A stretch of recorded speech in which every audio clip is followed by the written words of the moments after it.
Anda masih bersama Bunge di TV. Yes. Memo. Yes.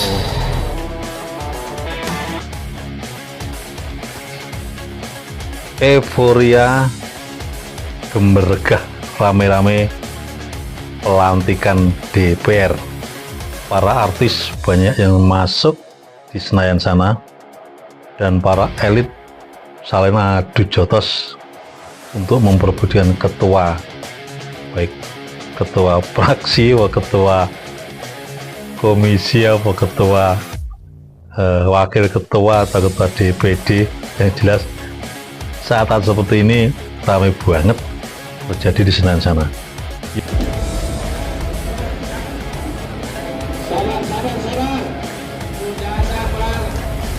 TV masuk kembali ke tempat duduk masing-masing, Bapak.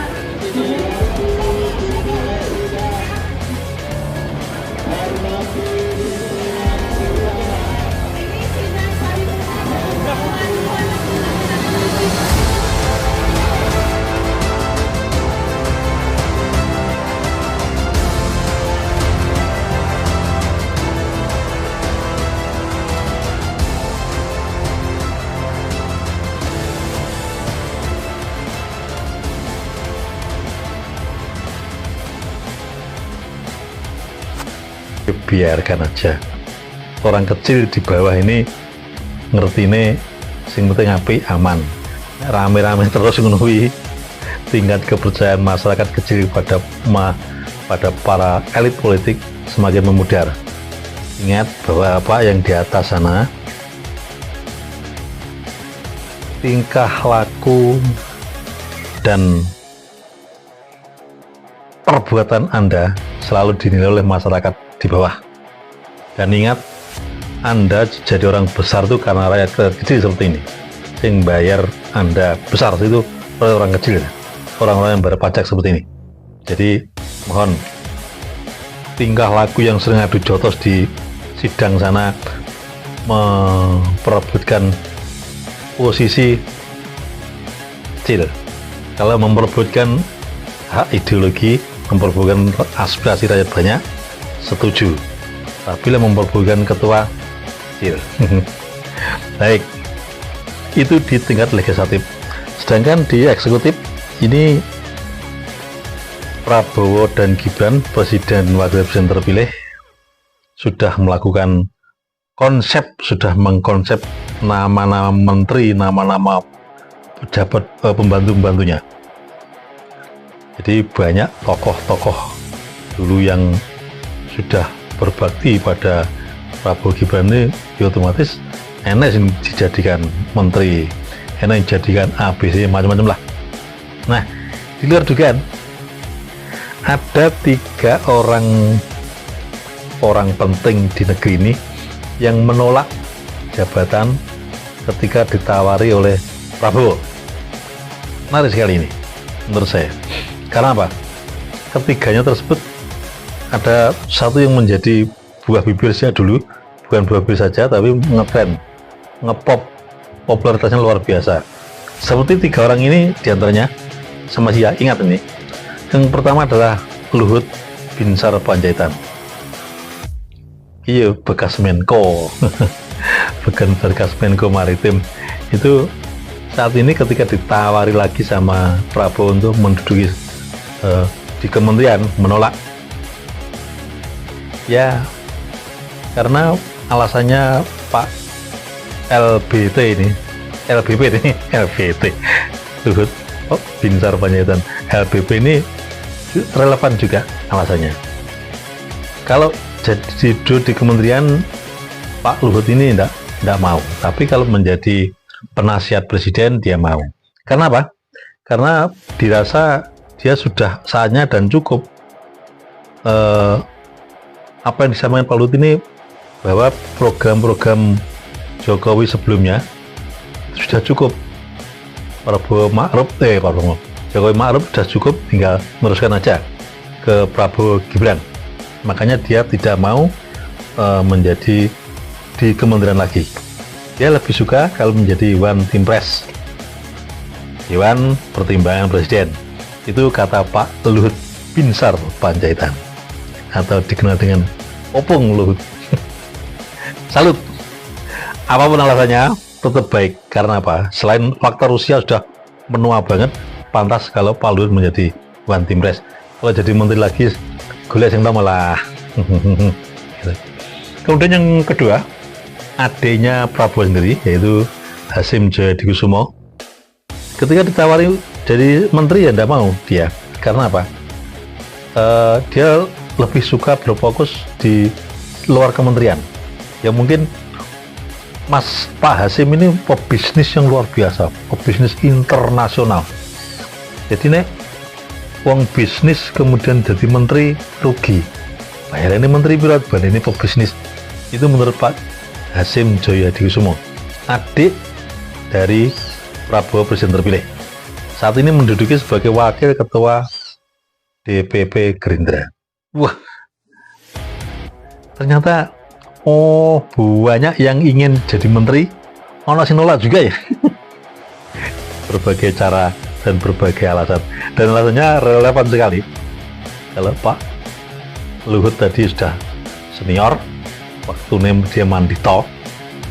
Kemudian yang satu ini karena pebisnis, jadi menteri orang nyukup bayarannya.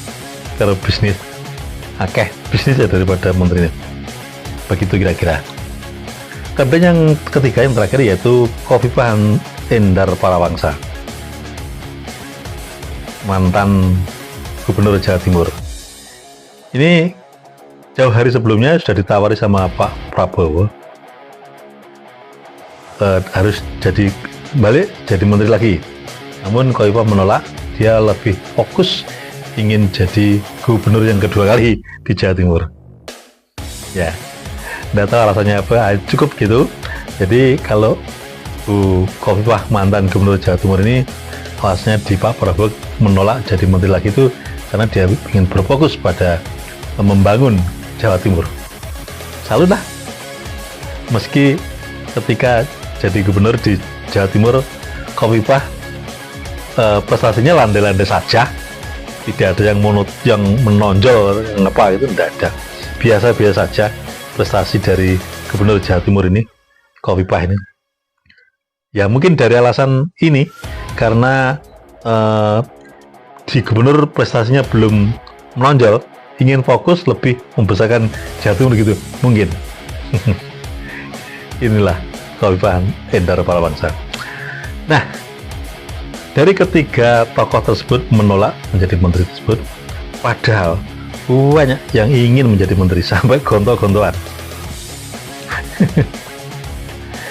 Ya, namanya jodoh rezeki pati itu sudah diatur oleh yang kuasa. Rezeki itu dimanapun, tidak jadi menteri pun kalau memang ada rezeki seperti itulah. Selain itu, yang mengheboh lagi di saat menjelang lengsernya atau pensiunnya Jokowi dari presiden, kemudian dilantiknya Prabowo Gibran menjadi presiden dan wakil presiden. Sing heboh, berkali-kali muncul letupan-letupan yang aneh, letupan-letupan yang bukan katanya, ini bener, akun-akun Fufu Papa milik Gibran itu diungkit lagi, sehingga ada saja yang ingin mengulik-ngulik agar Gibran ini gak tenang. Kayak itu dilantik kurang untuk ciri, waduh, kayak terus iya gitu. Kita sebagai orang desa, orang ngisor, proses pemilu sudah jalan, proses pemilu diarani apa bala, sudah jelas dan clear, pemenangan sudah jelas Prabowo Gibran, bahkan lebih overdosis 56% lebih dari target kemenangan sebagai presiden dan wakil presidennya. Kok ini kok saya direcoki diri Arab gak dilantik terus piye to, Jul? Gak dilantik jadi wakil presiden terus gunanya pemilu ki apa? Aku heran. Sing orang-orang sing cilik-cilik wong desa-desa kok yakin nih lho. Disuguhi para elit politik terus pemilu clear, pemenangi kuwi dan dilantik ya selesai toh. Kok saya diuti-uti karep gak dilantik, kalau gak apa karepe piye bicara lagune Denny Canan, jalomu piye. Baik, sahabat Memo Yes, dimanapun Anda berada yang saya cintai, inilah euforia plus minus menjelang lengsernya Pak Jokowi, munculnya Pak Prabowo Gibran menggantikan, sehingga masih ada pro kontra. Padahal itu kalau menurut saya pro kontra boleh, tapi itu podo karo nguyai segoro. Karena apa? Karena semuanya sudah clear, kok harus direcokin dengan segala cara. Ya iso sih.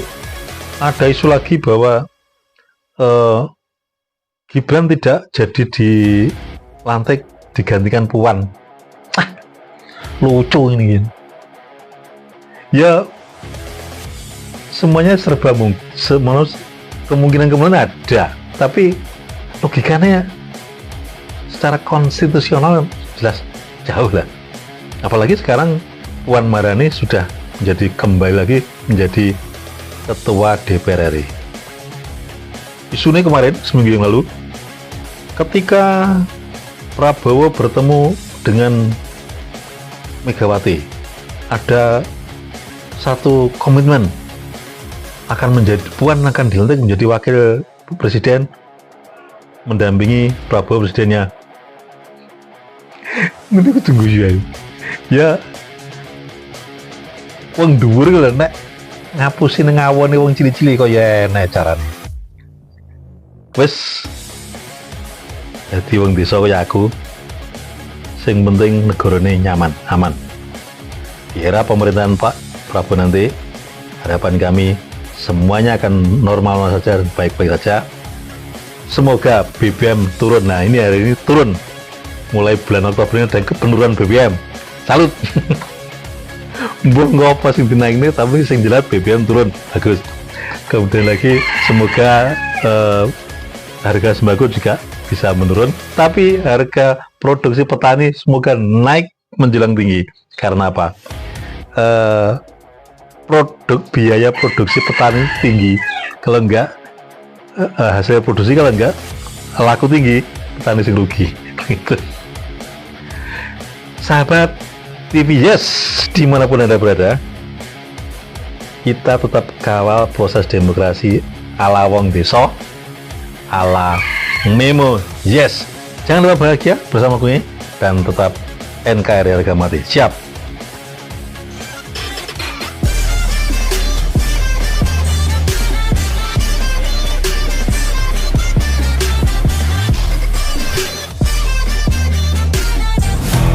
Memo Yes. Memo